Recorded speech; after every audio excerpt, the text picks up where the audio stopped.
hey, don't worry about everybody else. You hyper focus on you. Forget what everybody else is doing. You compete with you today. You compare yourself to you today. You're listening to the No Labels, No Limits podcast with best-selling author Sarah Box. We focus on the mantra, no labels, no limits, no excuses. And now without further ado, please welcome your commanding coach with plenty of chutzpah and heart, Sarah Box. Welcome back to No Labels, No Limits podcast listeners. As always, we are here to explore the stories of people who are making significant impacts in their fields while also breaking through barriers or expanding limits that have been placed on them. Today's guest is no different.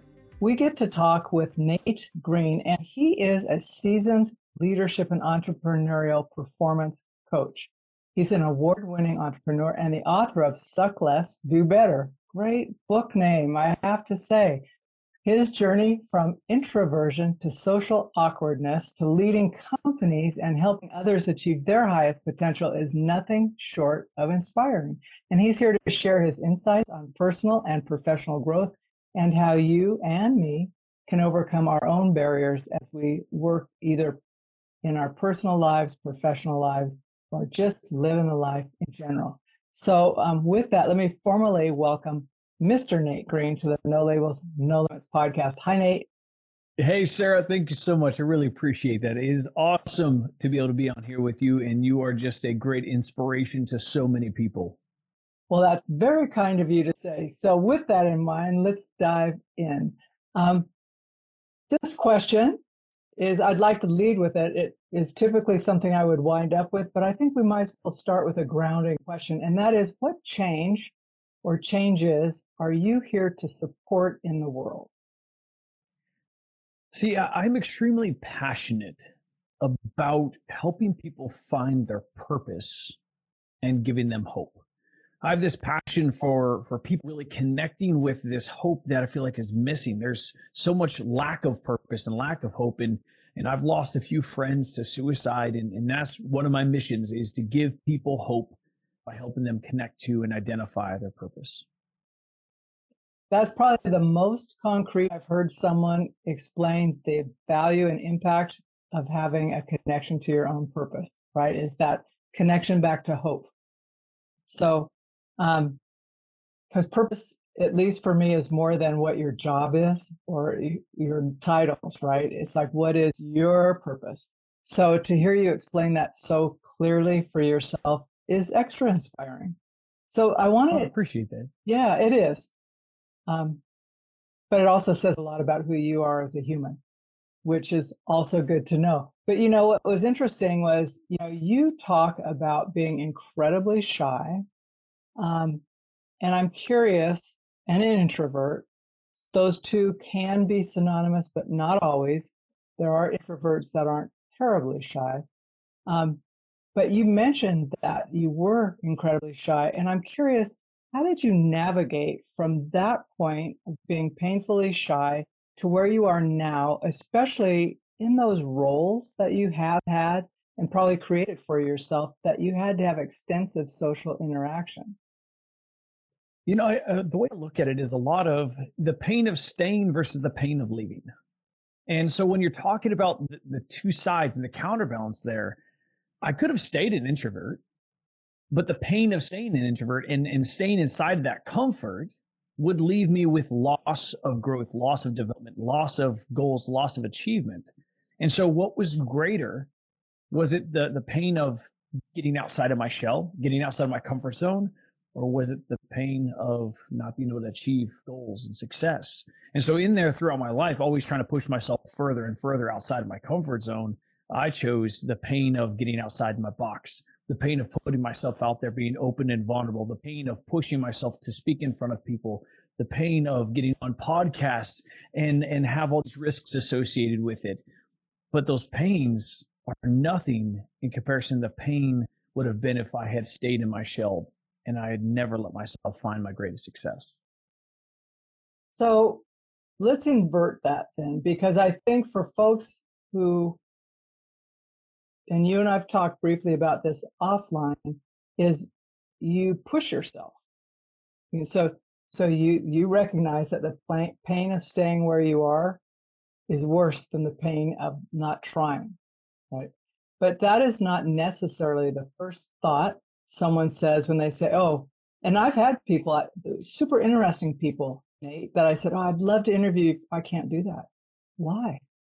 I just can't. I'm uncomfortable. I'm too shy. And I'm thinking, well, first of all, my goal is to make you comfortable. But the other thing is they have so much to connect, right? So there's that. How did you get from like, were you born that way, I guess? Did you always have that? Or did you make a decision in your life to say, this sucks. I'm not comfortable, but I'm going ahead anyway? And can you tell, when was one of the first times you remember doing that? That was around 12. So I was extremely introverted all the way up. I remember even going to church. I wouldn't go to the middle school area. I would stay with my parents. I was kept to myself, very shy. I mean, all the way into 12 and maybe even 13. And I just remember thinking one day, I'm like, I don't want to live like this anymore. I can't do this. This isn't going to get me friends I want. This is not going to get me a girlfriend. This isn't going to get me anything. I'm literally just, I'm curling up in a ball every single time. And I just remember thinking like, this can't be the best. And so having to work through that. And then every stage of the game, you have to constantly see, is this the best? Is this the best of how I'm going to show up? And for some people, they might be called, their purpose might be more on the introverted side. They might be more of a supportive role. And so I'm not telling everybody to go out and start public speaking and go out and get on podcasts. But what I'm telling everybody is to get outside your comfort. Whatever that looks like to you, you have to push yourself beyond. You have to get a little uncomfortable. You have to take and accept some risks, because what's going to happen is on the other side of that becomes rewards. On the other side of that becomes that greater self that you can become. Like, and there's this constant improvement. And that's where, you talked about the book title, Suck Less, Do Better. That is the daily improving of oneself, comparing yourself and competing against only you the day before. And that's what I love is how do I become the best Nate that has ever been today? And then what about tomorrow? I'm going to do it again. And I'm going to beat myself again the next day. And then in that, it's like this constant adaptation. And man, that started when I was in my teenage years. Well, and that's interesting, because you mentioned like you're not going to give a girlfriend that way. And, we can't just hide. It's the whole thing. We can't hide behind a bushel. You're going to have to put yourself out there in some way. And yes, you're right. Not everybody's going to want to hop up on a stage and be able to do what you do. When you talk about purpose, and for you, and you're working with folks, you're coaching them or you're working with them in your leadership work, do you start with purpose, or how do you work with folks, Nate? So a lot of times what I do is I first fall into more of the comfort zone for people, because a lot of times people talking about purpose is like, it's like beyond the scope of now. And so normally we start with the core. We start with you, like who you are and what you are built for. Between personality test, cognitive test, career test, basically helping people discover what's already inside of them. What happens is in that process, they start to really connect with these different pieces, and they're like, oh, well, that's really cool. I didn't really know that about myself. Oh, and then like, oh, I remember that circumstance or that situation. Oh, that's how it connects. And then so as you help people start adapting and really seeing this like best core that they have, and then I use this technique with people. It's called the display. So you take the core of who you are and you figure out what is the greatest version of you that could show up. The display, like a trophy case. What do? You put a trophy case, you take a trophy, put it in there on display. And so what is the best version of me? I'm going to put it on display, and I'm going to look at every single piece, and then I'm going to figure out where I'm at today versus what is that piece down the road. And then it's like, wait a second, this is how I need to constantly improve to get down this road to the displayed version of myself. So that's where we start. We always start with here, because once you figure this out, then you start to think, wow, wait a second, I'm built for more. I'm built for beyond what I'm allowing myself to settle into. Wow, what could I really achieve if I put my mind to it? That's where you start, because then it gets the wheels turning. It gets people curious about the greater version, or maybe what these things, which then we can build on to connect all the way down to purpose. I think that's brilliant in the sense that people are familiar with their kind of like you get a sense when you take assessments for things like you're talking about, you get a sense of what resonates as true or not for you. And then you can appreciate that. Sometimes you can say, whoops, that's not going to get me where I'm want to go. But I love that you start with that, because often saying, so what's your purpose, is so big, or we make it so big. I'm not sure it's always ultimately that big once we are willing to get down to it.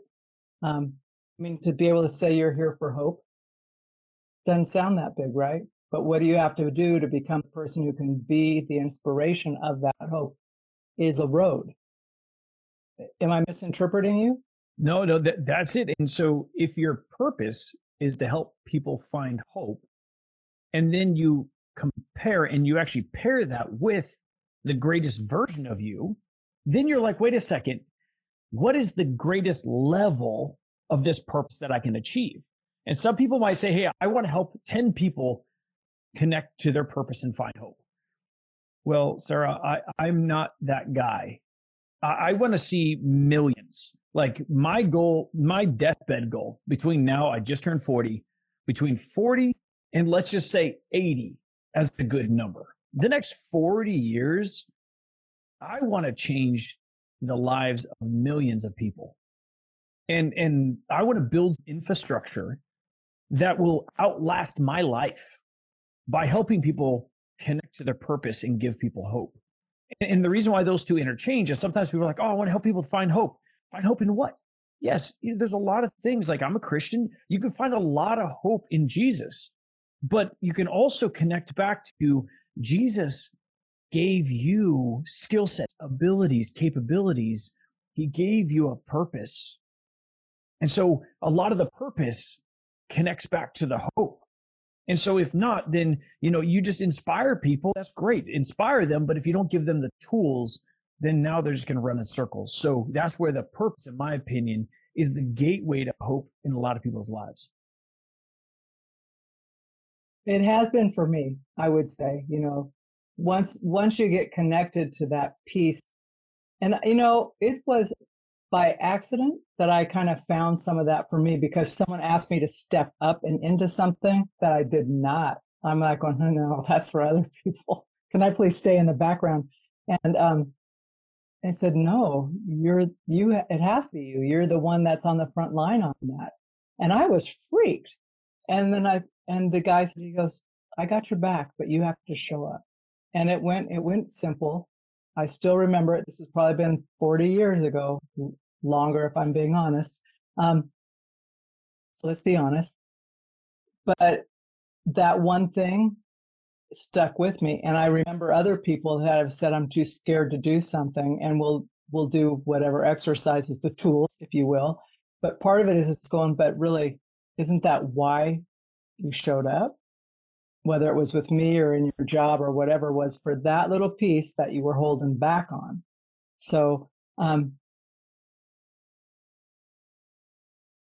would like to ask you to jump in and let's get into your book a little bit, if you're up for that. Oh, of course. I love that topic. We can dive as far as you want.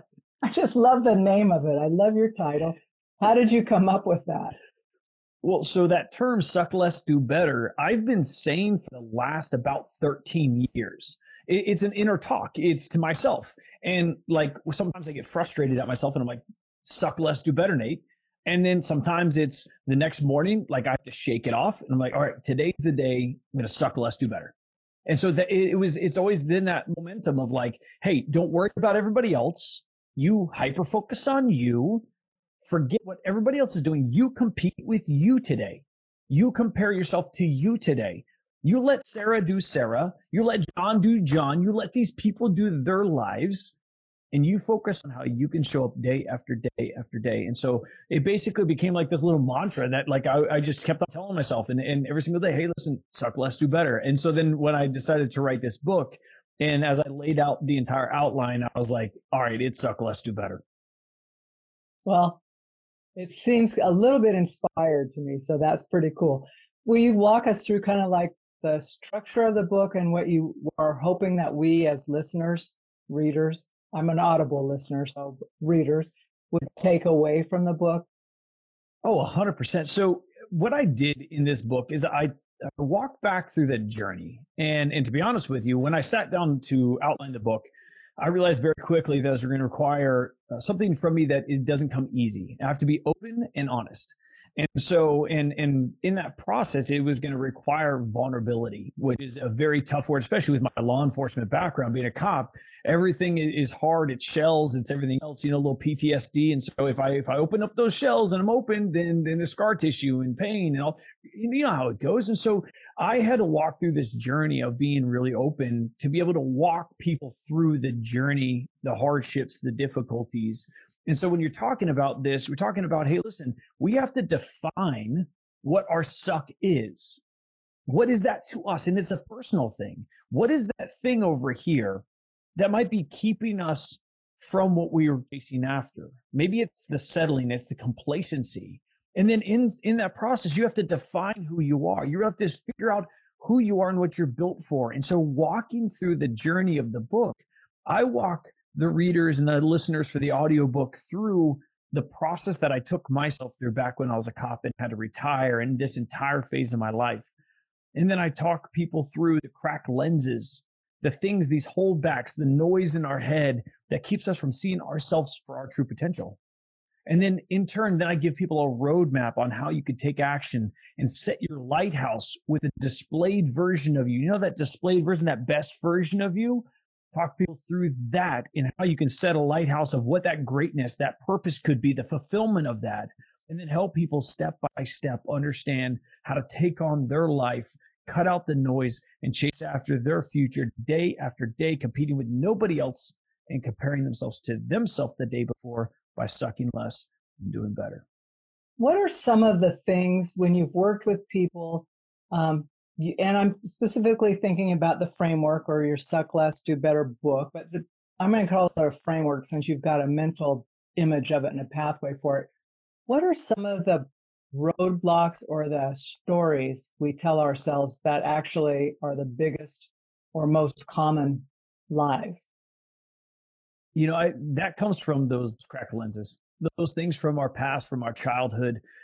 Even the best of parents, and I would tell you, my parents were incredible. They were just amazing. But also remember, parents have cracked lenses from their childhood. They have frames of security and needs from the way that they were brought up or difficulties that they walked through. And even my dad, who was just amazing, so wise, he gave me counsel not to start my first business. Not out of anything besides just a care concern, afraid that I might fail. And he wanted me to have security as a dad would. And there's no entrepreneurs in my family. So it was like, wait a second, maybe you should get a job with a pension, retirement. So the one thing, those cracked lenses, even from the best of childhoods, can be the biggest holdback. The way that they were just framed in our childhood, in our lives. And we have all these resistances. So, our biggest holdback are our childhood, our frames, our cracked lenses, the noise in our head, so many things that we have to basically acknowledge and we have to make sure we work through in order to be able to chase after our greatest success. Do we have to work through those on our own, or do you recommend folks get guidance on it? For instance, I'm specifically thinking about like your PTSD and those types of things. Do you struggle with that type of thing or recommend people do that on their own and just figure it out? Or, because there's a range of things you just listed, right? So on a continuum, how far do we go as like, okay, I'm going to shoulder through this on my own versus saying this one, I need someone with me to guide me to make sure I'm doing it in a way that's best for me or so I can see something because all I got are my cracked lenses. Yeah, that's very tough because there's a lot of incredible people out there, a lot of great therapists, EMDR training, all kinds of stuff. I'm very pro counseling, therapy, EMDR, all that stuff. And so there's some things like trauma, deep trauma, you definitely need to do the therapeutic work. You definitely have to work through that with the therapist and the counselors. But then you talk about performance in entrepreneurship and business. Therapists really aren't entrepreneurial. They're not high level performance people. And that's where like in the mastermind that we have, it's called Built Unstoppable. We go deep and we go heavy into lens work. We go deep in this process. And that's one of my favorite things to do, is help people really have these aha moments, have these points of connection with, they're like, oh my gosh, I can go here. Really? I can go that far? You find these releases. And so you definitely have to do the work. Some of it can be done internally. Some of it can be done in therapy. But then you definitely have to have the right performance coach that's going to help walk you through that. And they have to have some kind of psychological background, some kind of neuro background, some type of research or development, or proven success on their own of working through some of these heavy traumatic situations and all this drama and trauma. You have to have that background. So I really feel like people need to have support, and there's different levels at different spaces. And it's not like you can just go get a regular business coach, be like, oh yeah, help me, or a business consultant. That's not going to work. If somebody hasn't taken the time to study this stuff and really use it and put practical steps in place, it's never going to work. And that's what I love about what we're doing in that Built Unstoppable Mastermind. It's just incredible seeing the momentum that's being built in the process. So talk about the mastermind a bit, like how many folks are in it? How often do you meet? What are some of the gains, without giving away their names or anything, but what are some ahas they've had? So we normally keep the groups less than 15. And so we cap them at 15. And so then if we have more than that, we separate them out into 2 different groups, because we want to keep it intimate. We want to keep it tight. And so what we do is we run 1 program or 2 programs simultaneously, or however many we need to at the time. But we run everywhere through, we talked about starting with the core. We start with the core, then we dive into the fuel, those driving forces inside of us. What is going to keep you motivated during the hard times? And then we push on to setting your lighthouse, that displayed version of you, and what is the greatest things that you want to achieve? What are the relationships and the people that you want to impact? How do you want to show up in your life? What is your deathbed goals? That's your lighthouse. And then after that, we start walking through. And before we get into focused action, which is a little bit later on in the mastermind, we start diving into your cracked lenses. What are these things that we're doing? What are the things that are holding us back? And what's the noise in our head that keeps us from really seeing clearly where we're supposed to go? And one of the favorite things that I love about it is we do case studies, week 6 and week 11. We do case studies where we have people submit questionnaires, their personality tests, cognitive tests, career tests, all these things. And basically, I walk through and help them basically diagnose themselves or re-diagnose themselves. We have one guy that for the longest time, his entire life, he's been a business owner for 27 years. He's been living and trying to fit inside of the Enneagram as a 4. And so he's like, I'm a 4, I'm an Enneagram 4. He was kind of like proud about being an Enneagram 4. And after going through everything, when we were doing the case study, I said, brother, you're a 3. With a 4? He's like, yeah. And he's like, no, I'm not a 3, blah, blah, blah, blah, blah. I'm like, man, if you go back as a child, your dad told you that you had to show up this way. In this career, you were told you had to show up this way. Your mom put this pressure on you. And in the end, guess what? You showed up as a 4 because you had to. Yeah. That's not how you're built. And so when he's looking at his life right now and why he's so unsettled and frustrated inside of his career right now, and why he has constantly been dabbling is because his career requires him to be a 4. All his dabbles are as a 3. That's a different. Now, yeah, it's huge. So seeing that breakthrough, and we do 2 calls a week. We do a Wednesday to Friday. So his case study was on a Wednesday. By Friday, he just blasted the group. He's like, guys, I'm a 3. I'm so excited. This next leg of my journey, I'm going to go do this, this, and this, because now I feel like I've finally broken out of my shell and I can really be okay with being a 3, and being a 3 is great. And so it's really cool to see all of these things. And, the cracked lenses, he was told he had to be a 4. He had to show up as a 4. Like, that's basically, like, I know we're using the technical terms in the Enneagram, but like basically how he was told he had to show up fit the mold of a 4. And so it's just incredible to see how we can unwrap. I mean, the guy was 47 years old. That's a lot of years living and trying to force yourself into a little bit of a different bucket. Yeah. And so those are the kind of things that we see, people working through traumatic events as a child, people unraveling things that they've put so far in their dungeon that they didn't want to talk about. And now they're seeing that those are the holdbacks. And a lot of times a part of their fuel, that driving force, what they want to do in the next phase of their life, in their forever, a lot of their purpose actually stems from these things in our dungeon. in our basement, these hard things. And so part of what this guy wants to do in this next leg is to help people that have dealt with these things back here, which he never really had connected with before. So I love it. It is one of my favorite things. I thank God every day that he's pushing me down this path, because to see this light bulb come off has just been incredible. Yeah, what a gift for him to give himself that, right? He could have held on and said, no, I'm a 4. But oh my gosh, making yourself fit into that, especially if you're a 3 or someone that it's opposite. I know it's a wing and it can help, but that would be exhausting and demoralizing over time, right? Squishing yourself into 100%. a box that, and the Enneagram's not about being in a box. It's just about knowing yourself.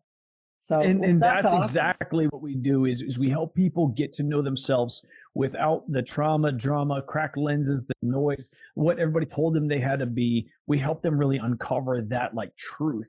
So then that way they can build off of the foundation of their core, their fuel, and their lighthouse.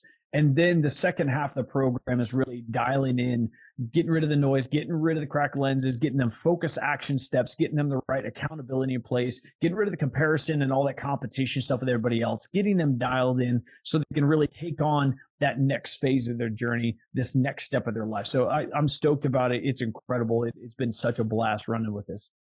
Are you working more with men or women, or just kind of equal mix? Yes. So I think the mastermind that we have wrapping up right now, it is 12 people, and we have 4 and 8. So yeah, it's a mix. And what about age and like profession mix?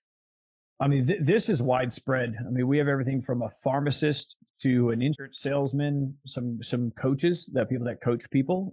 They're in there, and sales reps. The whole spread. And then age, I'd probably say the youngest in this group is probably in late 20s and mid to late 20s. And then the oldest is maybe 50s.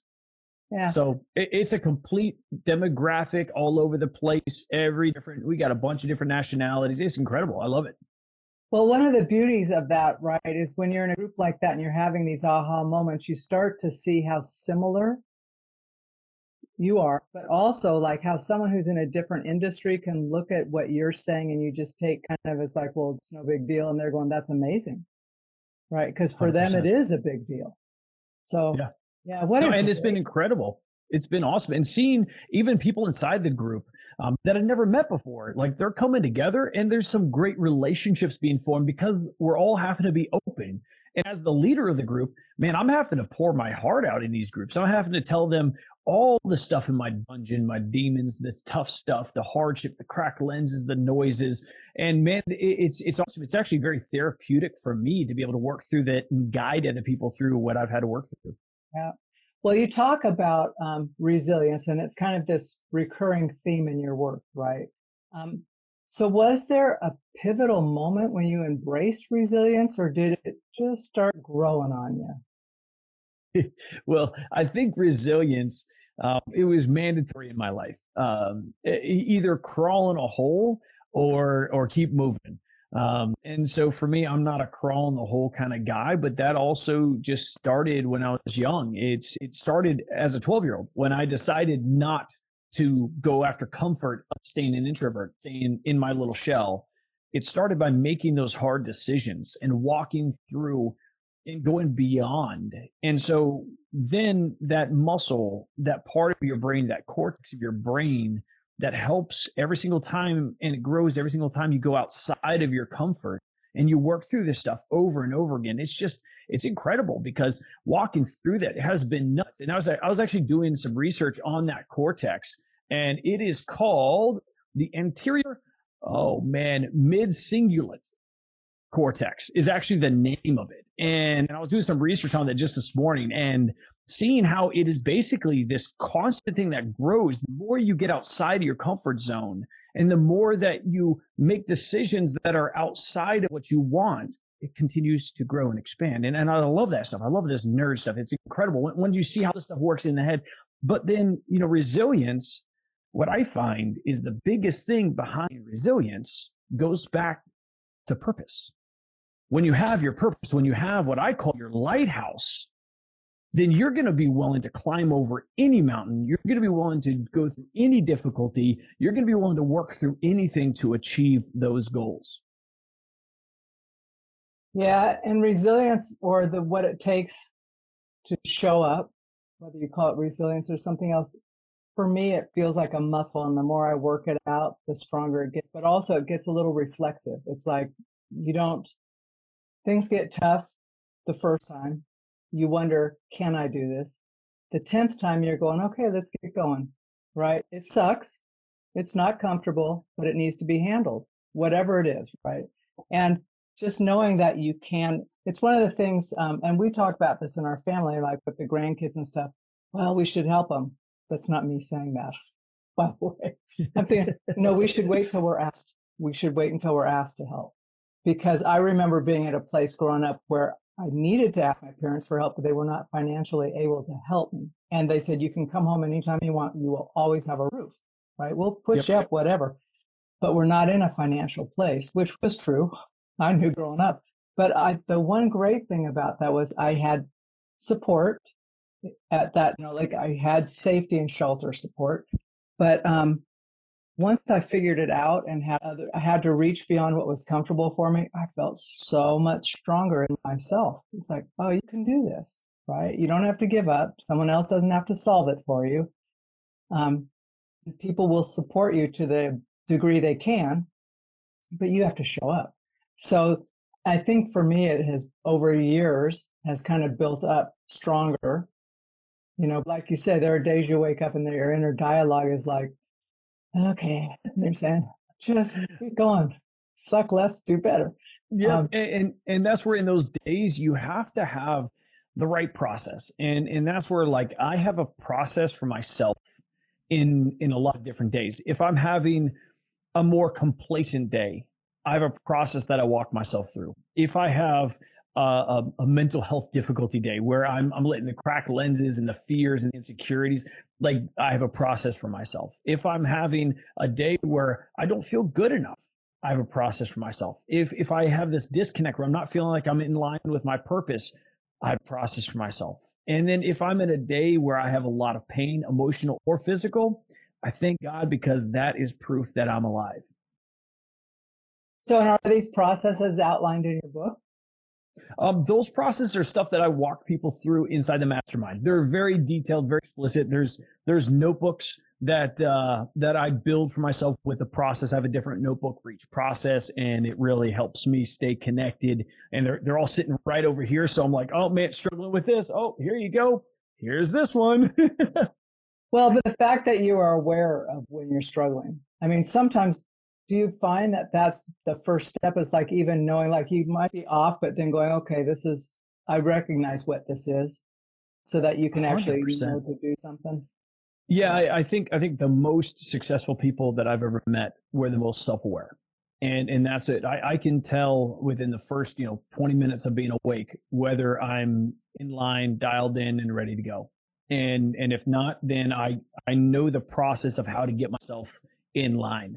And those are the days that you get yourself in line as fast as possible, and it's another win. Now you got a win under your belt first thing, because you took yourself completely off. Maybe you had a bad dream. Maybe you had a rough end of the night. Maybe something happened. Maybe you ate the wrong food the night before and you're just a little off.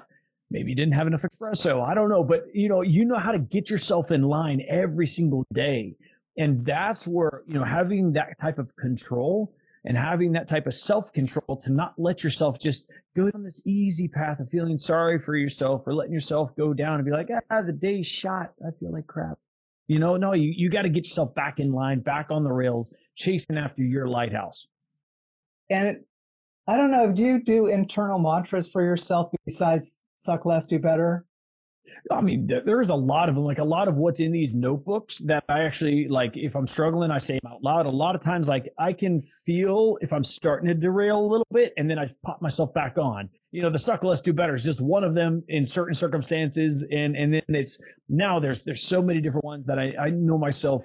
I've been dealing with myself for a lot of times, a lot of years. That's, 40 years in the making of having to work in this helmet up here. It's, you learn how to deal with it. When you talk about, like, even if you don't feel good, you wake up, you can be thankful to God that you are here, right? Here you are. And I do that when I'm sick, right? And which I rarely am, which means when I am, I'm really a little grumpy about it because I'm not used to being sick. It's like I'm used to being great. And that's the one thing I do. I go, well, thank you for this is the time for me to just slow down, take care of myself. You'll be back there. You'll be back where you were. And thanks for the break. 100%. You have to have those mindsets. Just the other day, I threw out my back, like literally like 3 days ago. And my L4, some injuries back from law enforcement, my L4 completely just flew out of place, and it just complete nerve on nerve, bone on bone. And as I'm rolling around on the ground, I am literally laughing. And I'm like, well, thank you, God. This is definitely a reminder that I'm alive. I appreciate this. So now we're going to work through this and get back to normal. So I'm luckily now it's starting to, go back in place and starting to feel better. But it definitely is a challenging few days. But my mindset of clicking it back to thank God for this pain, because this is a reminder I am still alive. And there's no doubt about it. I'm feeling this pain. Boom, I'm here. And so that's kind of something I started with myself years ago, is just like kind of remapping just the way you handle pain. It's like, all right, cool. Like I'm good. I'm alive. I'm solid. We're here.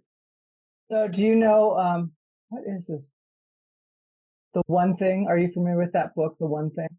Mm-hmm. Anyway, so it's a great book. I'm just going to say this about that. It is a way of thinking and organizing and all that. But there's one sentence in there, or mantra, if you will, that I just like, when I read it, I went, duh. And the whole point, so that it says, what is one thing I can do right now that will make it unnecessary or easier or unnecessary later, right? So like if it's nighttime and you're thinking, oh, I'm tired, I want to go to bed, but you're not going to go to bed right now, and you've got 10 minutes. And I started asking myself that stuff.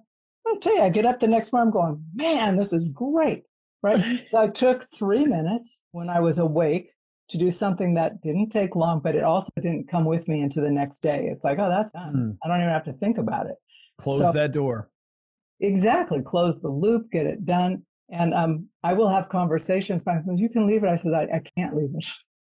I can't. It only is going to take me 2 minutes, and I'm going to feel so good because I did it. But it was just having that, like when you just want to stop because you think you're tired, because it's habit maybe, and you're not really.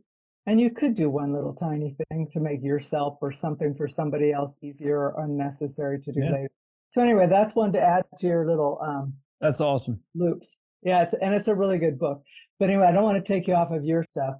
But I do like, that's why I asked you what other little things do you say, because sometimes it's those things we can say in the moment that helps us go, oh yeah, I forgot. 100%. Just that recentering. You have to have it, and you got to figure out what is that for you, because it's different for all of us. And actually, I was walking a one-on-one coaching client today through one of my notebooks. And I was talking him through how I have it laid out, but knowing his driving forces where he is at, I was talking to him through how he needs to lay it out for him, because he has a little bit of different drive than I do, a little different perspective. And so we needed to connect to those core emotions in him, not to my core emotions, because these are based upon my core emotions. And so like, you can't just take somebody else's work and duplicate it. No, you gotta write them for yourself based upon you and your perspective. And it's awesome. Then you recenter, and then you're like, all right, let's go. Yeah. So I know you are off. I've got a couple more questions for you, but I want you to, share, you've been very generous to offer a gift of the Unstoppable Game Plan for our listeners. Can you tell people what that is and how to get it? Yep. So what we can do is I can always send you the link so that you can jump on it. If not right now, if people just want to go to my Instagram, which is at I am Nate Green, and they can put in, just send me a message saying the Unstoppable Game Plan, and I'll know exactly what it is, and I can send them a link to jump on it. So it's always best to jump on my Instagram and then go from there. So, and the best part about this, Sarah, is this is actually the pre-release. The full version, we are finishing out the rest of the development. So people, it's not even available on websites, not even available. So this is the pre-release. But what this is this is the stair step. So we're going to have like the free course, and then we're going to have the Unstoppable Game Plan, which then leads into what's called Focus Your Greatest Asset, which is another course that we have. And then that's going to lead all the way into the Built Unstoppable Mastermind. So it's kind of the stair step, and that's right there in the middle. And that is something that people can get access to. And it kind of talks a lot, builds some foundation for them, gets their mind working in the right direction. And then that way they can start chasing down these different pieces. Sweet. That's very generous. So, I mentioned before we set this up that one of the things we like to do on the podcast is to ask people who are on the podcast to listen to a previous episode. And we alternately refer to this as return the favor or pay it forward. But we'd like to ask you, did you listen to an episode? Can you tell us who it was and an aha that you took away so that we can share that back out with that guest and our audience as well?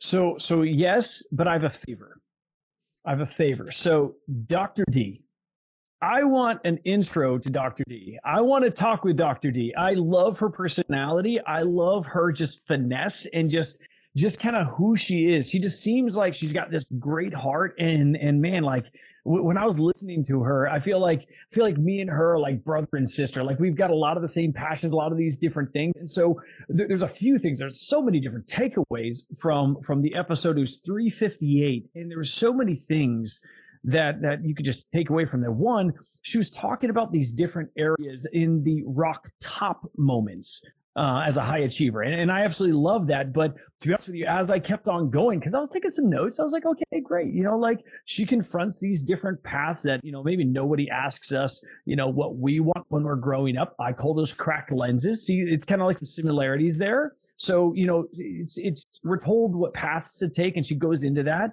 and what areas to stay away from. And they put these limits on our dreams. And as she was pushing into that, I was like, oh my gosh, I love this person. She's amazing.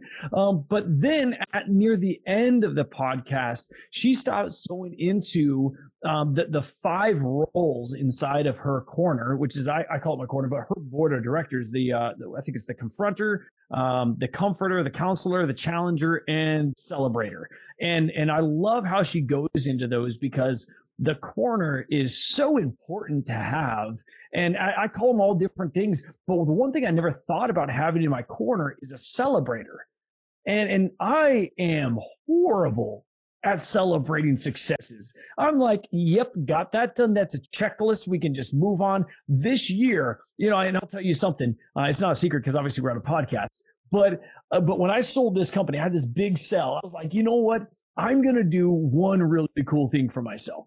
I'm going to go to Texas and I want to do a hog hunt from a helicopter. And I'm like, I'm going to do it before the year ends. Well, guess what? Right now it's November 21st and I don't have it scheduled. I'm horrible at celebrating and giving myself rewards. And so I was like, you know what? I listened. I was like, man, I got to get a celebrator. I got to get somebody that pushes me to celebrate, asks me those questions. Hey, when you hit this goal, what are we going to do? What are we going to do? And so that's something that I absolutely love. So, I mean, I could probably talk for an hour about her hour-long podcast. So I will connect the two of you behind the scenes. I love that because she seems like, my bestie. So I would love to chat with her. She's your sister from another mother. Dude, that's it, man. Like I heard that. I was like, man, I love her passion. I love her communication style, like everything. I was like, man, I just want to hang out with her. I just want to talk to her, So she seems really cool. She was fun. And we spent time before and a little after as well. So I felt very similar, but I liked how she had the committee is what I would think. So, well, with that, I'm going to leave you with the final sign off for our podcast, words of wisdom to leave our audience with. And don't worry, we'll put all of the connections for Nate into the show notes. So you already have his handle on Instagram. We'll put everything else in there for you. So Nate, take us out of the episode. The thing in your life is you can never let yourself settle. The person that you are built to be goes beyond anything you could ever imagine in your current state. You have to dig deep. You have to push hard. You have to uncover the greatest version of you and chase after the lighthouse that you are built to achieve. Okay, folks, we will see you next week. You've been listening to the No Labels, No Limits podcast with best-selling author, change agent, and strategic business coach, Sarah Box. You can grab the show notes and find out how to work with Sarah at sarahbox.com/no labels, no limits podcast. We'd love this podcast to reach as many people as possible. Please remember to rate, leave a 5-star review, and share the podcast with someone you think would get value from this conversation. Till next time, keep taking those daily action steps to align your purpose to your principles and achieve your goals in business and life.